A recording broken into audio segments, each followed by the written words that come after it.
Hey folks, welcome back to Let's Play Starcraft 2 Legacy of the Void.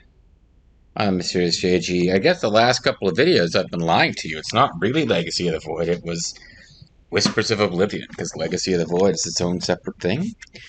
I mean, whatever. You buy Legacy of the Void, that was the name of the game that you purchased. It comes with these two. So we are going to get into Legacy of the Void proper now. Don't read this. This is spoilers, but we're going to do a new campaign. I suppose we could do story so far, actually. Could we do story so far for Whispers of Oblivion? Would I even want to? 300 years, humans thought they were alone in the Caprulu sector. Is this going to be... They were wrong. Yeah, I think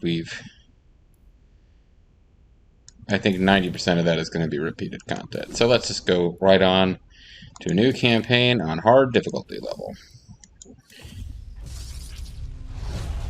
And Blizzard is going to present, so that'll be nice for us to have them presenting.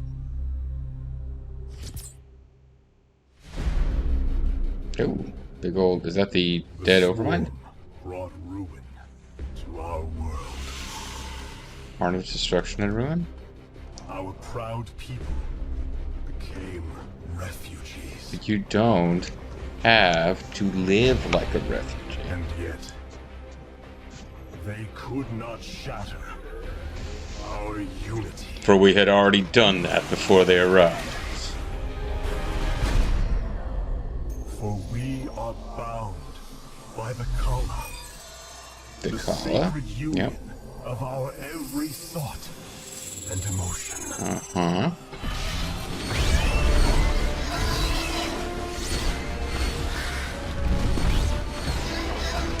Explain the Kala in a minute. Don't want to talk over this in case he starts saying cool shit. Banelings, no! Oh, see, Psychic Shield to explain why. Never mind, he killed 3 of them, but he still died. I was about to say how he could survive at all. Survived a couple of them.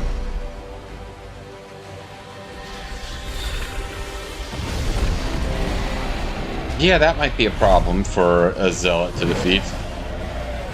Or 2 Templar. Oh, we know what's coming now. Get a little closer, don't be shy.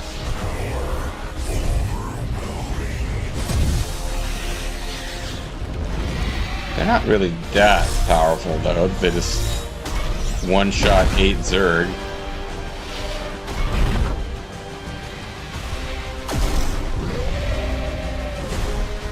Yeah, I don't remember who wins a one-on-one between an Ultralisk and an Archon, but...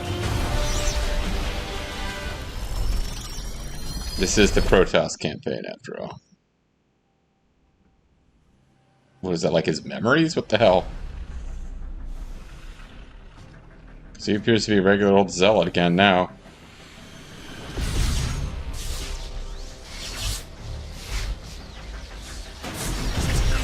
Is this a... oh, a pylon is being summoned to allow guys to warp. Today, we retake our homeworld.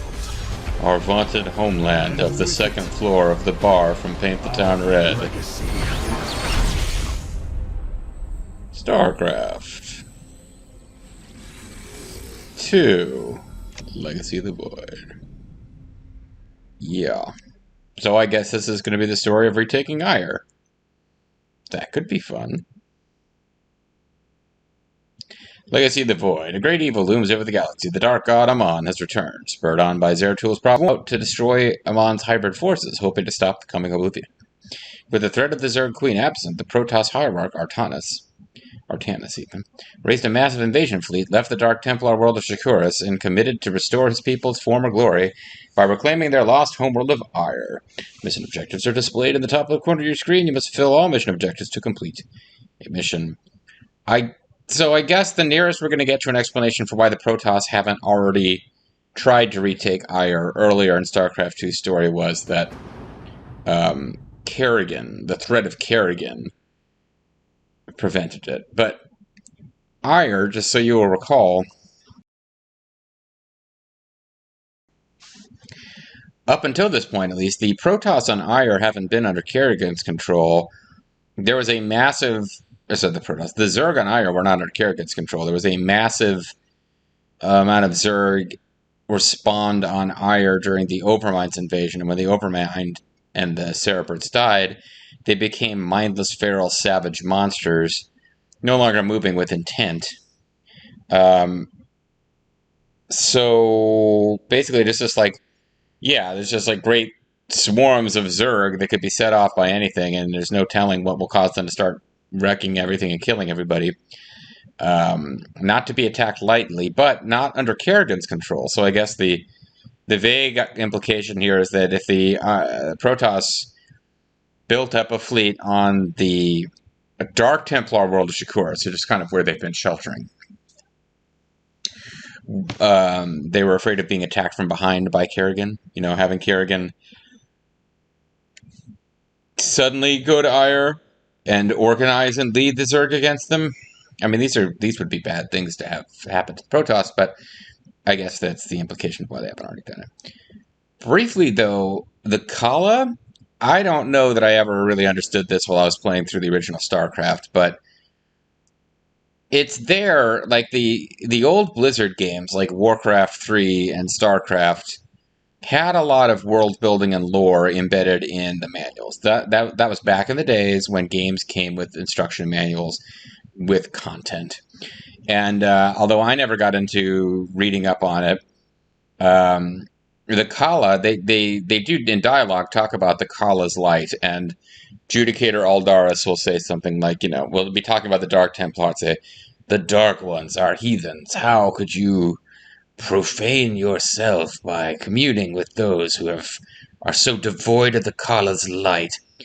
The Kala is a psychic connection that all of the Kalai Protoss, these are basically all the Protoss who aren't Dark Templar, except I guess now this game is introducing the Tal'Darim, who are the, 13-year-old boys version of badass evil with their black metal armor with red lit up highlights. They are not part of the Kala either, but up until this point you had two types of Protoss, the Dark Templar and the Kala, and the Kala Protoss, or the Kalai. They're the Protoss who have shiny gold outfits, and they apparently all share, it's almost like a hive mind where their thoughts and emotions are connected, and that prevented them from having tribalism and infighting. But those who chose to not follow the Kala and cut themselves off intentionally from this Kala thing are the Dark Templar, who are bound together as a community, but they have to actually, communicate. I guess they all have telepathy, but it's willful telepathy. They don't just always see each other's thoughts always. And eventually you find out the mechanism, these nerve cord things that look like dreadlocks that the Protoss have, that's the sensory organ that allows them to be involved with the Kala. So that's what he was talking about in the intro scene. Why am I throwing that out there? No reason. But now the Kalai Protoss are going to retake their homeworld of Aiur. Aiur's the homeworld of all Protoss originally, but when the Dark Templar left because they didn't want to join the Kala, they went to Shakuras and have been sheltering the other Protoss there since. So let's move on.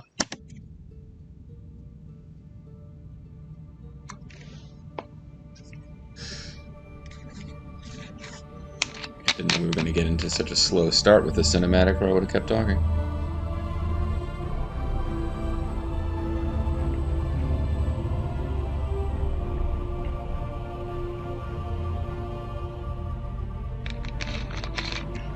Templar. Hey. At long last, we stand at the threshold of destiny. On our little hex For ships. today, we will restore the glory. Oh, see, they're getting ready to go take over territory in RTK 14, so they already have these hexes that they have conquered. And reclaim our homeworld. Artanis he really is the most boring of the Protoss heroes. He's not like a terrible character, he's just not that interesting. We await only your command, Hierarch. Celendis not much better. Oh, here's... He just dropped the ninja smoke bomb. Wait, what? I thought he was their ally. Why is he a traitor? We will hear him out. The end war has come. Amon, the Dark One, has returned. This heretic cannot be trusted. This invasion is a distraction from the true battle. What is her deal? Amon's fury will engulf the entire galaxy. Do not forget that it was his interference that brought ruin to Aiur. How? And that burden weighs heavily on How is it Zeratul's fault? Artanis. I have found Oh, I guess it is, actually. I'll explain in a minute, but I remember he's kind of indirectly responsible. Believe me, but the LIE and believe is capitalized. Zeratul. But far too many have sacrificed in the hopes that this moment would come to pass. You really want me to stop this right now? Executor, commence the invasion. You couldn't have shown up a little earlier, like before we were at our staging area, to tell us not to do this?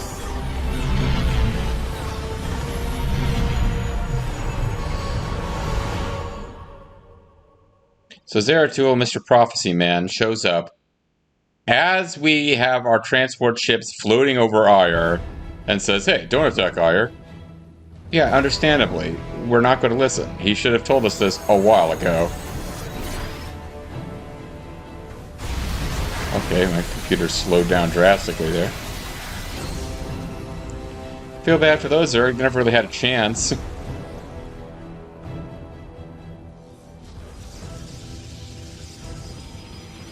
The reclamation of Aiur is underway. We are preparing to siege the warp network at Karasan now. Well done, Celendis. Once the warp conduits are free of infestation, our Devastators? forces will strike as one across the surface of Aiur. The Templar await your command, Hierarch. Mm-hmm.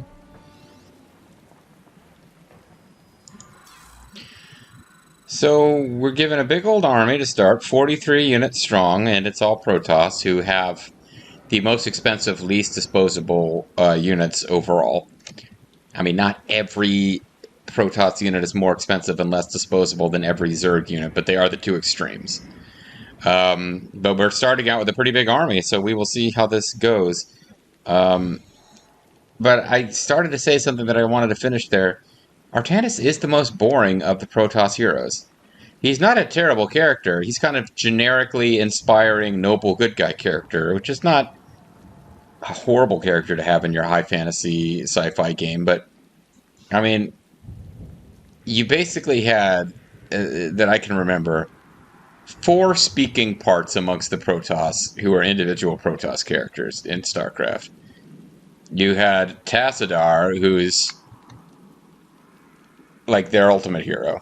You had Judicator Aldaris, who's voiced by the greatest voice actor ever, and is kind of cool because he's the villain. He's not evil per se. He's not trying to destroy the Protoss or working with the Zerg or anything. He's just blinded by arrogance and the supremacy of the Judicator caste. He's a good character, and he ends up dying in Brood War, but he's right.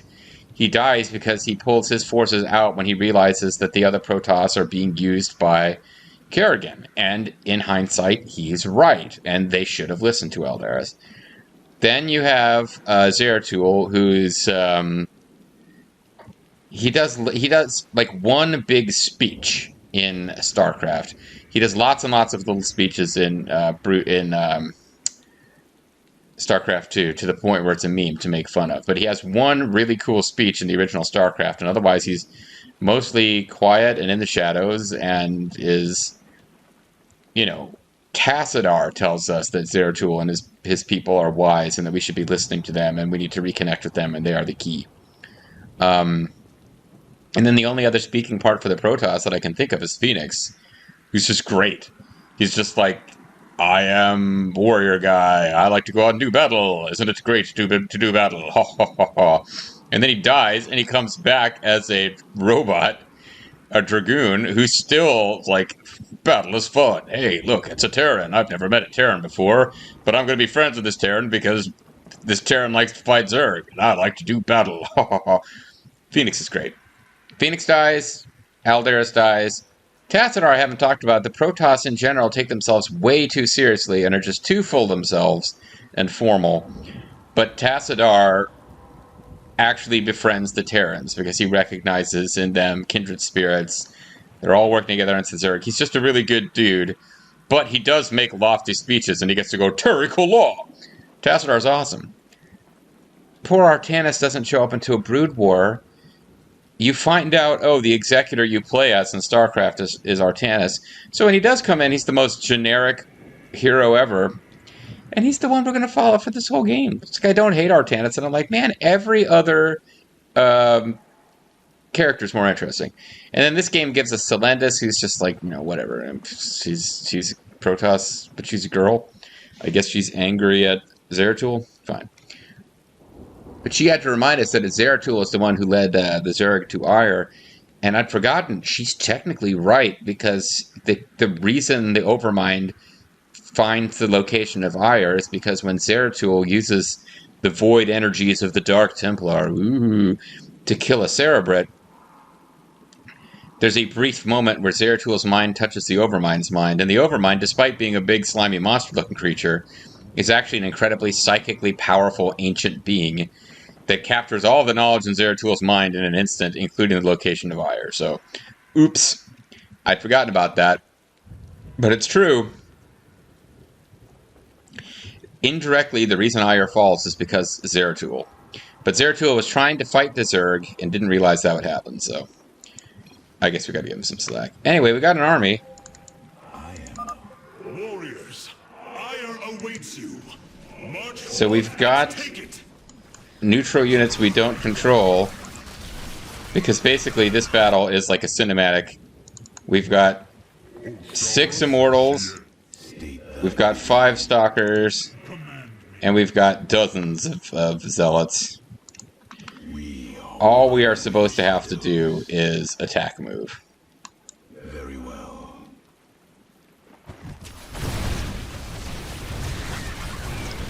We're going to have losses, but we are meant to be able to attack move our way through this base, I believe.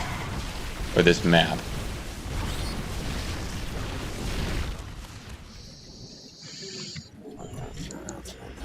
We even get more units that come out and help us, like... I have diverted some Colossi to join your Yeah, forces. Colossi Use them well, Artanis. are super freaking strong. So we got Zealots in the front eating all the damage. Cinematic stuff with, like, flyers getting attacked by Protoss flyers. But yeah, this battle, this is really cool. It's basically set up to make you feel really powerful. Because there's no strategy here that I'm doing. You're just attack moving through terrain and killing everything. There is a Zerg hive cluster near your warriors. If possible, we should destroy it. So if we destroy these hive clusters, what do we get? I don't even know. I remember how the rewards work in this game, but we haven't gotten to a point in the story where they make sense. The Zealots are almost all dead.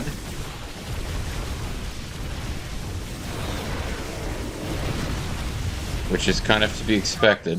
Well fought, my warriors. Let us return our focus to reclaiming the warp conduit. I guess we're just given more troops. State thy bidding. We move unseen. Let's try to get a nice tight group going, so we don't have guys trickling in and getting killed.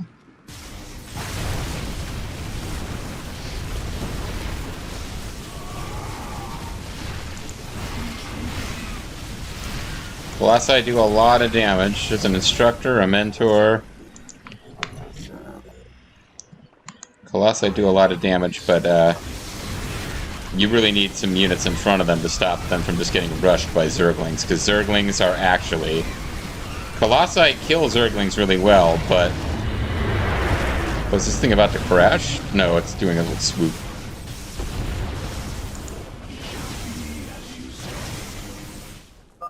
Selendis, the Conduit is ours. Warp down reinforcements. Yeah. As you command. 2 warp conduits remain in the grip of the Zerg. Ready yourselves, brethren. We move for victory. For the reckoning, we move unseen. I am the voice.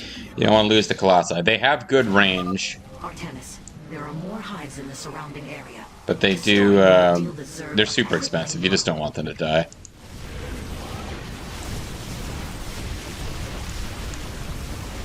See, some of these are like Zerg-looking structures that I can't do anything with. These things are not a building, per se.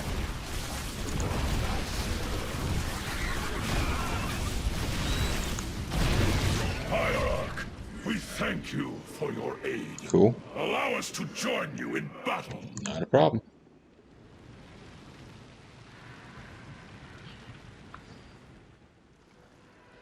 And yet more Zergling. It is a good thing friendly fire doesn't kill in this game, because the Colossi would be killing a lot of Zealots. Warriors, annihilate it. We strike as one. Amongst Protoss, Lu-Bu. Amongst horses, red hair. This hive cluster has fallen. Continue on, brothers. Drop more guys. You require my skills. Intriguing. Not sure what the... I think we gotta come through here first. Move unseen.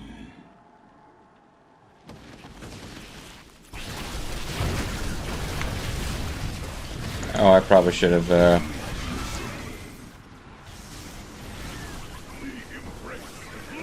Oh, yeah, can't... Hold on, don't want the, Guardians killing us.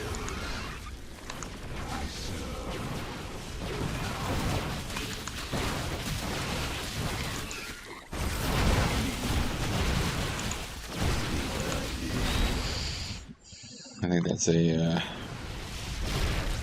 How many... Okay, we got 2 of both left. Oh, there's an old school queen.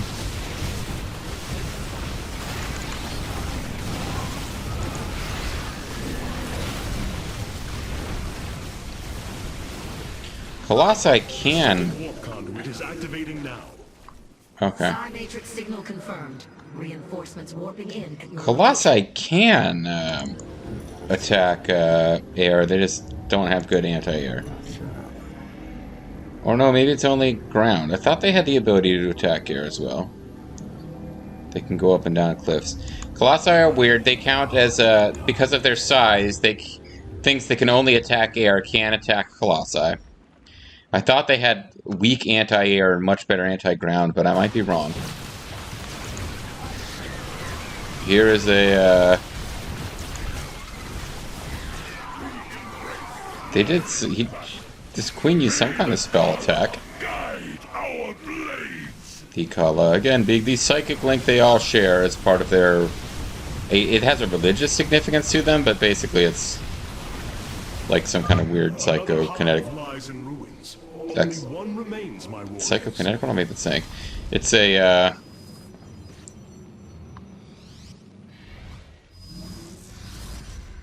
Warp Conduit, Zerg Hive. Okay, I just want to make sure I don't accidentally get the, Warp Conduit first. I want to get the bonus objectives, even though I don't think they're giving me any long-term award in this particular campaign. But yeah, this is just attack move, attack move, attack move. I can't really... I have to go out of my way to lose here.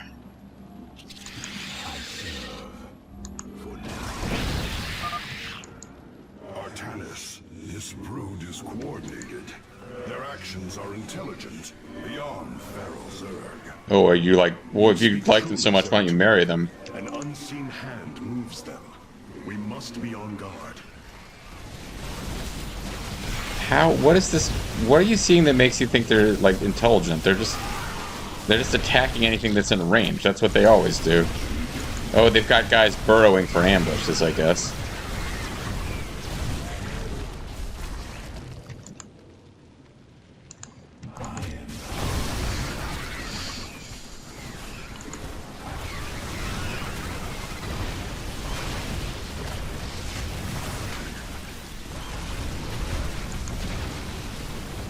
These guys are getting hit with movement speed reduction from the queens, but sadly I didn't get a chance to read the descriptor. Let this be the first victory of many. Aiur will be restored. Sure thing.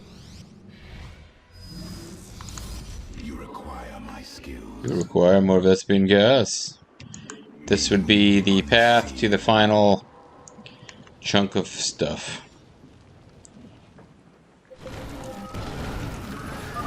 The final conduit lies before us. Show the Zerg no mercy. But I was thinking we could befriend them.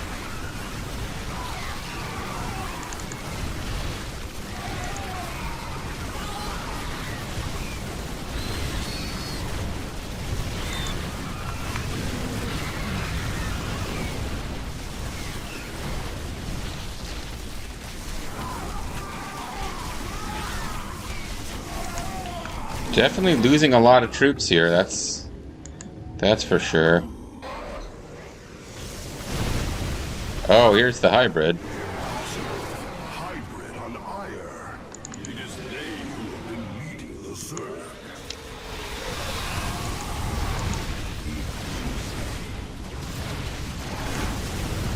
Well, the Zealots are gonna die. The Immortals, on the other hand, will be tough to kill.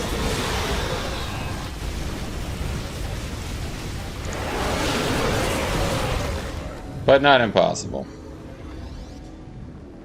The warp conduits have been secured. Our starfighters are moving to take this fight across the surface. Cool beans. Take command of the invasion, Executor. Zeratul, you and I must discuss this most recent turn of events further. Well, Zeratul did try to tell you this was folly, and then suddenly the hybrid showed up. So yeah, I could see how that would be a little surprising. But anyway, for Aiur, it's a gimme mission. I like it from a design perspective because it just makes you feel powerful. And when you're playing as the Protoss, they want it to be challenging. So we're about to, like other campaigns, it's going to move towards us having to acquire our best technologies and stuff. Something will, we'll have a mechanic where we're acquiring things, but they give us a mission at the front where we just get to use really cool, powerful shit right from the beginning and feel overwhelmingly strong. Because with the Protoss, usually it's difficult to have the resources to build a population maxed big army. Because once you do, they are, the Protoss are just super strong. So I appreciate that they gave us, from a gameplay design element, I appreciate they gave us something this capable. But we'd already achieved all these things in prior plays, so that's fine. What I want to do is call it a video here, and when we come back next time, we will, because we haven't reached the normal part of the game where you're saving between missions. I think we're going to jump right into the next campaign.